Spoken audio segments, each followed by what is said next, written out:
Your future self did not close the door with force. There was no dramatic decision, no final argument, no moment where everything became clear at once. The door closed quietly because it stopped being necessary to keep it open. What you are feeling now is not loss. It is not regret. It is the absence of an opening that used to invite repetition. The patterns you kept revisiting no longer present themselves as options that require consideration. They appear briefly as memory or habit, and then they dissolve without negotiation. This is how closure actually arrives when it is real. It does not feel like relief at first. It feels like neutrality, where tension used to live. You are not standing in front of a locked door wondering how to get back in. You are already walking away before realizing the door is gone. The future self did not intervene to save you. It simply withdrew permission for the old loop to continue. That withdrawal did not come with instructions or explanations. It came as a lack of pull, and that lack of pull is what makes this different from every previous attempt to move on. If you try to describe the state you are in now, it might feel strangely undecided and yet complete. There is no urgency to reopen what was already exhausted. No emotional charge pushing you to check one more time, explain one more time, try one more angle. The familiar urge to revisit feels weaker, almost outdated, like a reflex that fires after the context that created it is already gone. You may notice moments where the old thought appears, the old curiosity, the old what if, but it does not carry the same gravity. It does not ask for action. It does not demand closure. It simply passes through and leaves the space unchanged.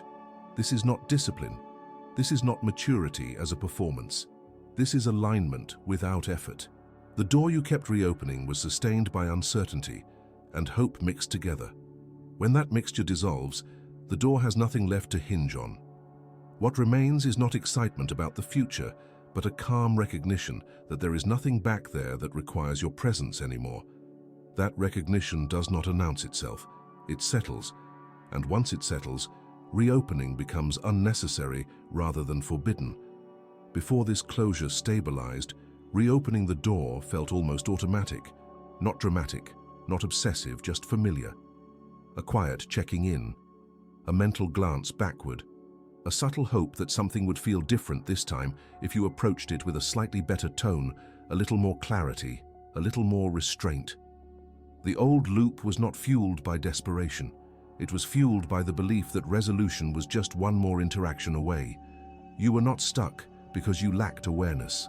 You were stuck because the system was still oriented toward completion through repetition. Each return carried the same internal promise. Maybe now it will settle. Maybe now it will make sense. Maybe now I will finally feel finished. The old timeline used that promise to keep the door functional. It did not need chaos, it only needed the idea that something unfinished still had value. Even when you told yourself you were done, some part of you stayed slightly turned toward the opening just in case. That posture kept the loop alive. It kept the emotional circuitry active.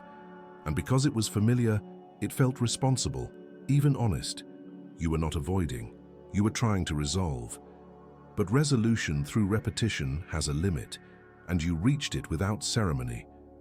The moment you stopped leaning toward the door, it stopped existing as a passage. What actually collapsed was not the desire to revisit. It was the logic behind revisiting. The future self did not argue with the past self. It did not override it with discipline or insight. It simply removed the reason. The internal calculation that said going back would create relief no longer computes. The emotional math does not add up the same way. You can feel the difference when the thought arises. It presents itself as an option, and the system does not respond. Not with resistance, with irrelevance. This is why the closure feels quiet instead of victorious. Victory would still imply conflict. This closure implies completion. The door did not close because it was wrong to open it before. It closed because it no longer leads anywhere that requires your attention. The future self is not a version of you that figured something out. It is a version of you that no longer needs to check. And once that need dissolves, reopening stops feeling like a choice. It stops even feeling possible. The loop ends not because you forced it to end, but because the condition that sustained it is gone. That is what makes this closure stable. There is nothing to guard. There is nothing to resist. The door stays closed because there is no longer anyone standing in front of it. You can notice this in the smallest moments where the old pattern used to slip back in. A thought appears about reaching out, checking, revisiting, replaying. And there is a pause that did not exist before. Not a moral pause, not a rule, just a moment where the impulse does not automatically become movement. You might even feel a trace of the old familiarity, like muscle memory activating, and then fading when it finds nothing to attach to. This is the micro-progression. The future self did not remove the memory. It removed the momentum. Without momentum, the habit cannot complete itself. You are not stopping yourself, you are simply not being carried. The space where action used to follow thought now stays open and quiet. That space is what the door used to occupy. Now it is empty. And because it is empty, there is nothing to reopen. This is why the change can feel subtle to the point of being overlooked. There is no dramatic sense of "I finally did it." There is just the absence of repetition. And the absence repeats itself quietly until it becomes normal. In everyday life, this shows up as a surprising lack of return. You might scroll past something that once would have pulled you into memory and notice that your body does not follow. You hear a song, see a name, revisit a place in your mind, and the emotional hook does not set. There is recognition without reopening. You can acknowledge what was without stepping back into it. Conversations that once required careful navigation now pass without afterthought. You do not rehearse what you should have said. You do not imagine how it could have gone differently.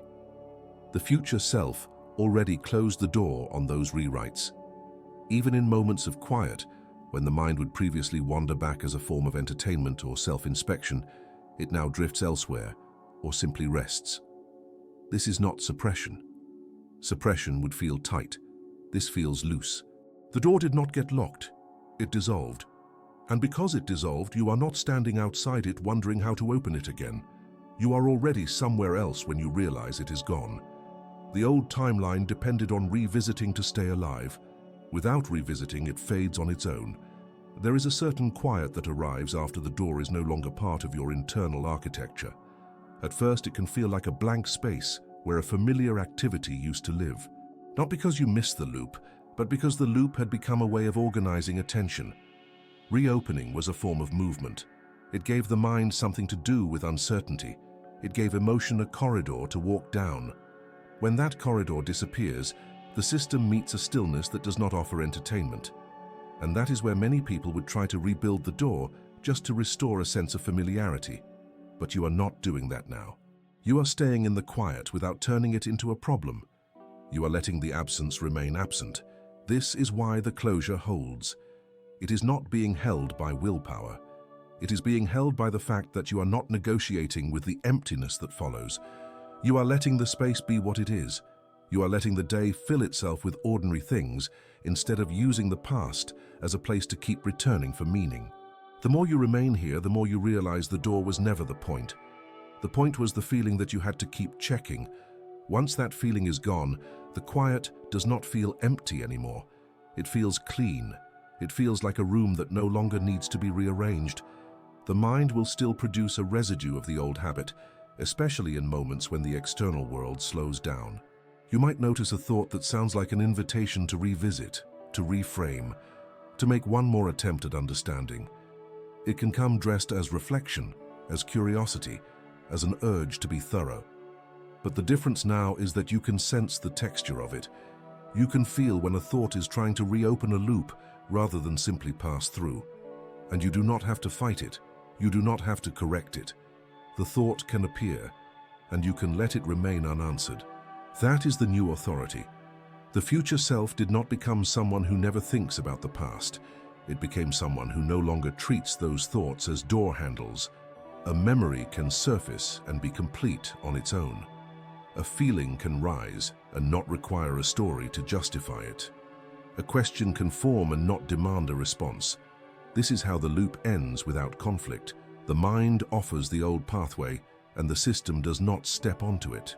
Not because you are trying to be strong, but because you are no longer convinced that stepping onto it leads anywhere real. The door stays closed because the need to reopen it has lost its meaning.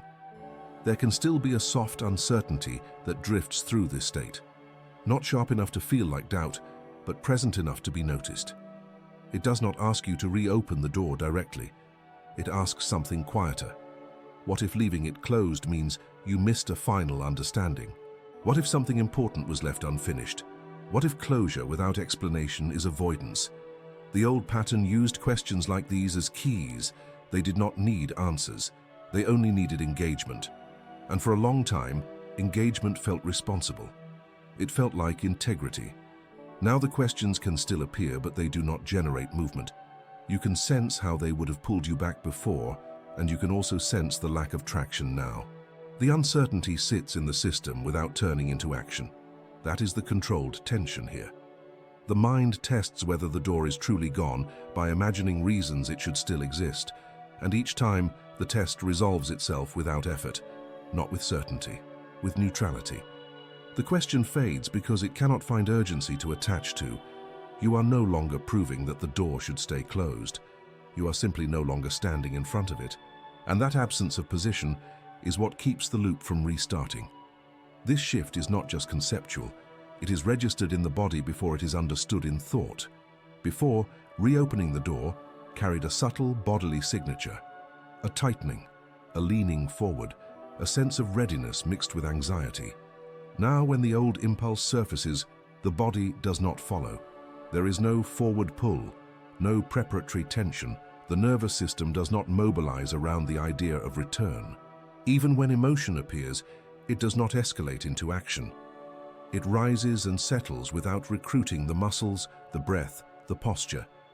This is important because the old loop lived in the body as much as it lived in the mind. It trained the system to associate revisiting with relief. That association has dissolved. Without it, the impulse loses its fuel. The body remains where it is. Breathing stays even. Attention stays local. You can feel that the system has already updated its reference point. The future self is not a voice giving instructions. It is the absence of a physiological response that once made reopening feel inevitable. And when the body no longer believes in the loop, the door does not need to be guarded. It remains closed because there is no longer a signal telling you to go back. You can see the effect of this closure most clearly in how little aftermath remains now. Situations end and they actually end. Conversations conclude without continuing inside your head for hours. You do not replay tone, timing, or alternate versions of what you could have said. When something finishes, it leaves the space it occupied. This is new.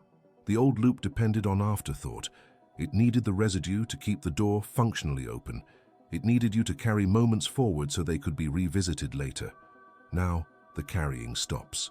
Not because you decided to be present, but because the system no longer sees value in transport. You move from one moment to the next with less internal luggage. Even when something is emotionally charged, it does not linger in the same way.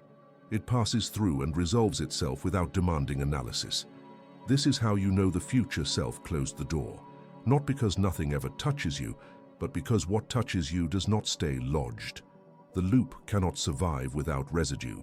And there is far less residue now. There is no new meaning that replaces the old one here. That is part of what makes this state feel unfamiliar. The mind expects that if something closes, something else must open. If a door disappears, another path should present itself with clarity. But this closure does not operate on that logic.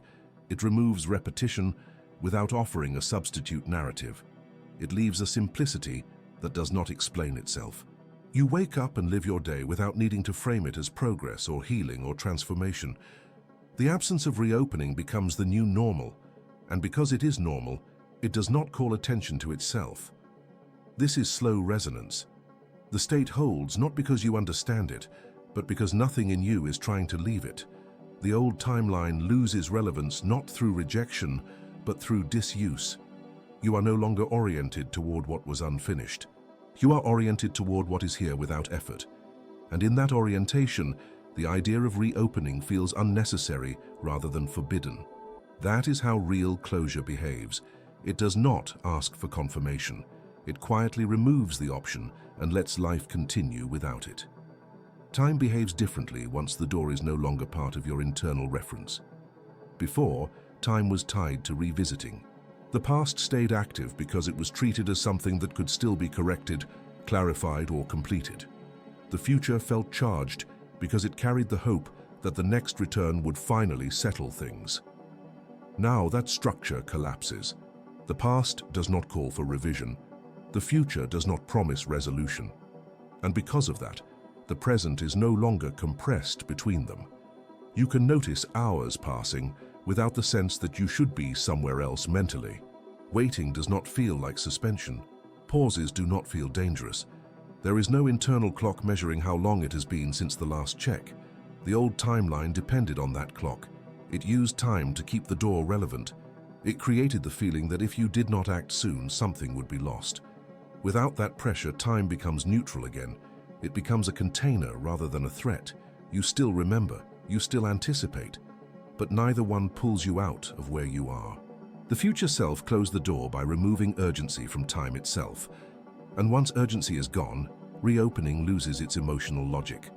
As this stabilizes, identity simplifies in a way that is easy to miss. The version of you that needed to return was a version defined by unfinished loops. It was shaped by the role of resolver, revisitor, interpreter, fixer. Without the door, that role has nothing to work on, and so it softens. You may notice that you are less interested in explaining your past to yourself or to others, less invested in narrating what something meant or why it happened the way it did. You can reference your history without inhabiting it. You can acknowledge what mattered without keeping it active. This is not detachment. It is completion without ceremony. The self becomes quieter because it no longer has to maintain continuity through repetition. You are not abandoning who you were. You are no longer carrying them forward as a task. And because identity is no longer organized around reopening, it has fewer hooks for the old timeline to use. The door cannot be reopened through self-definition anymore. There is no story demanding to be continued. There is just a person living forward without dragging the past behind them. This is what integration looks like when it is complete enough to stop announcing itself. Life does not become larger, it becomes cleaner. You still encounter reminders, associations, echoes of what once mattered, but they no longer rearrange your internal state. They register and then pass. The day continues without interruption. You do not need to mark progress or confirm that the door is still closed. The absence of reopening distributes itself quietly across ordinary moments. You respond to what is in front of you instead of circling what is behind you. You make decisions without referencing the old loop for validation. You rest without using rest as recovery from emotional labor that no longer exists. This is not indifference. It is efficiency. The system has stopped allocating resources to something that no longer returns value. That is why the change feels stable. It is not maintained by vigilance, it is maintained by relevance. The old timeline fades because it is no longer being fed, and the most convincing proof is how unremarkable this feels. Integration does not feel like an upgrade. It feels like no longer carrying something that was never meant to be permanent. There is no final lesson here, and no instruction to follow. The future self did not close the door so that you could arrive somewhere else. It closed the door so that you could remain where you already are without interruption. If you recognize yourself in this description, that recognition is sufficient. It does not need to be turned into a decision or a declaration. The closure is already functioning. The loop is already inactive. You do not have to protect this state or explain it to anyone. You can let memory exist without revisiting. You can let questions appear without answering them. You can let time move without using it to reopen what has already completed itself. Nothing needs to be done from here. And if you feel like leaving a quiet marker, not as proof and not as performance, you can write a single line in the comments that feels accurate right now.